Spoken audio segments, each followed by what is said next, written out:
Belly fat is something nearly 80% of Americans struggle with. Despite common belief, it's not due to our genetics, our age, or even because of lack of sit-ups. The foods you put in your mouth are the fundamental causes of you having belly fat or you having a nice toned body and flat stomach. So in this video, we're gonna cover how to eat so you're inevitably putting your body in a fat-burning state. If you're new here, my name is Kevin Heinz, and all we talk about is how to lose belly fat, specifically how to lose it after the age of 40. I've helped thousands of men and women do this with the three-part approach I'm about to show you. So if you have belly fat and you want to lose it the right way, save yourself some time and subscribe. Now, I'm going to walk you through this in 3 parts, but before I do that, I need you to understand this will only work if you're doing all 3. But if you do all 3, you've got my personal guarantee that you won't have to deal with belly fat much longer. Now, let's get into the first part of how to eat to lose belly fat, starting with what I like to call the forever foundation. What happens to 95% of people after they started some kind of diet? Well, after a few weeks or months, the diet fails and they go back to whatever they were doing before. Plain and simple, the reason most people fail to see long-term results is because they try using a diet plan that doesn't fit their lifestyle or preferences. So what does a diet plan look like when it is built for forever? Well, rather than trying to adapt your lifestyle, schedule, and preferences so that they fit into some kind of diet, you should be adapting the diet plan so that it fits your current lifestyle, schedule, and preferences. So let me give you an example. Let's say a typical day of eating for you looks like this.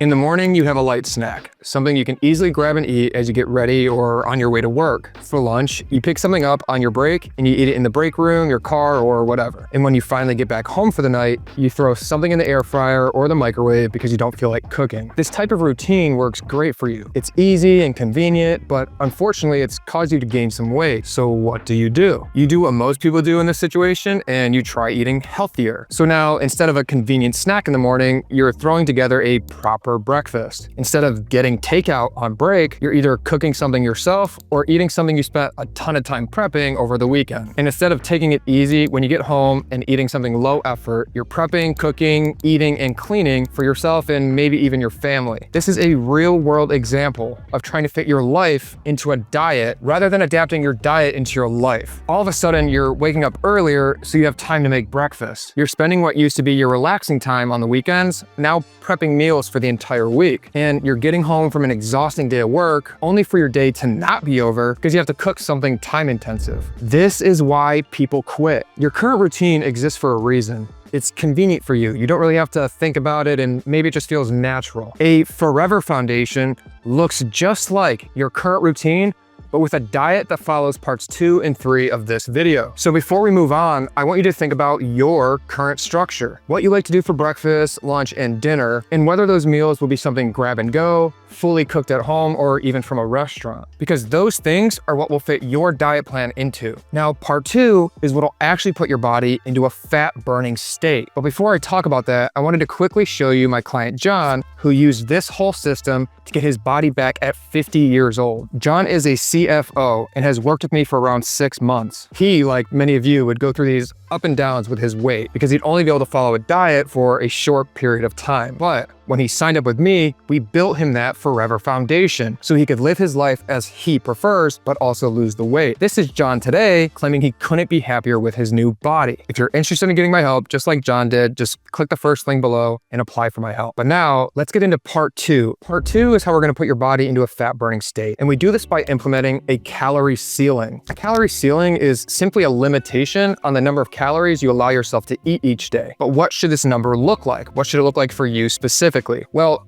it's different for everyone. A 280-pound man will have a different calorie ceiling than a 150-pound woman. But as long as you know the approximate number of calories your body burns on a daily basis, we can still guarantee your body to be in a fat-burning state. And you may be asking how? Well, all it really takes is to determine your daily burn and subtract 500 from that number. The difference is what your calorie ceiling becomes. So if you determine your body burns around 2,300 calories per day, you'll subtract 500 and your ceiling will be 1,800. And if you stay under that ceiling, you'll lose an average of 1 pound of fat per week. But remember, there are 3 parts to this process. If you implement a calorie ceiling, but you aren't doing it in combination with part 1, the forever foundation, you may lose fat, but it'll only be temporary because you didn't fit the diet into your life and routine. So how do we do it? Well, let's stick to that same scenario we used in part 1, but now with the calorie ceiling in place. For example purposes, let's use 1800 as the calorie maximum. In the morning, we have something light and easy to grab. For lunch, we're doing takeout, delivery, or something quick on your break. And for dinner, you're eating a 10-minute air fryer meal. Again, this structure should be representative of what works for your routine, but let's continue with the example anyway. Now that we have these 3 meals outlined, you need to fit them under that 1800 calorie ceiling, or whatever number you determine for yourself. If you're doing something light for breakfast, this might be 400 calories, meaning you have 1400 left for the day. From here, the easiest thing is to distribute the rest of your calories evenly for lunch and dinner, leaving you with 700 calories each. So all you're doing here is fitting those type of meals into those calorie numbers. So when you're grabbing something in the morning, keep it to 400 calories. When you're ordering at Subway, keep it to 700. And when you're throwing something in the air fryer, also keep it under 700. When you do this the way I just showed you, you finally put your body in a fat burning state without having to drastically change your life and routine. Your life looks the same, but you're still losing weight. And the reason we see so many people regain the weight after they've lost it is because no one has ever showed them what following a sustainable diet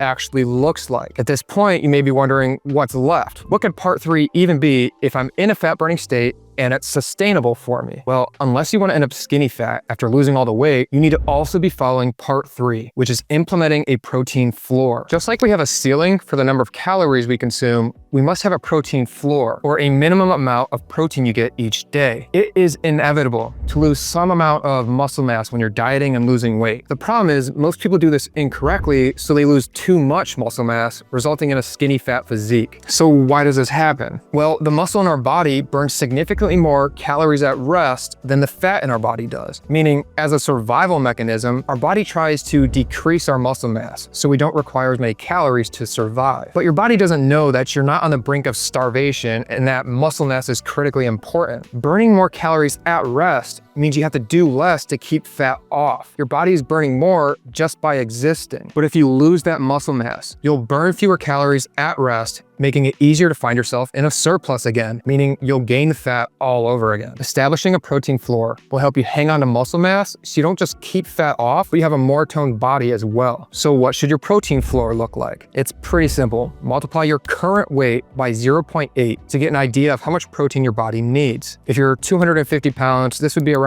200 grams per day.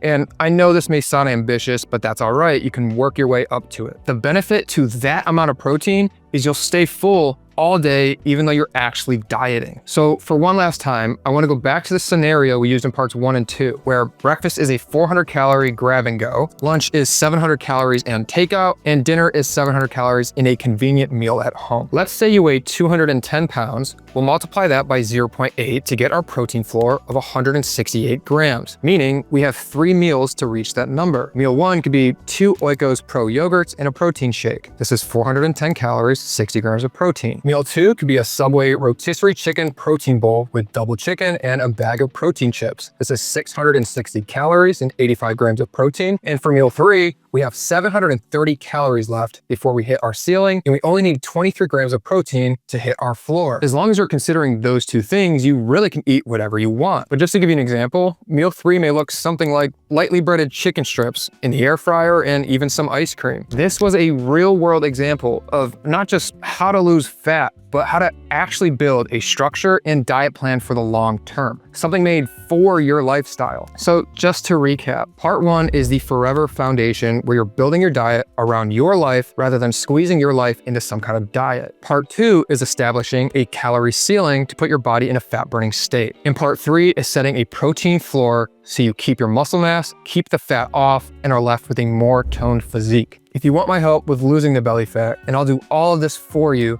click the first link below to apply. Thank you for watching, and I'll talk to you again soon.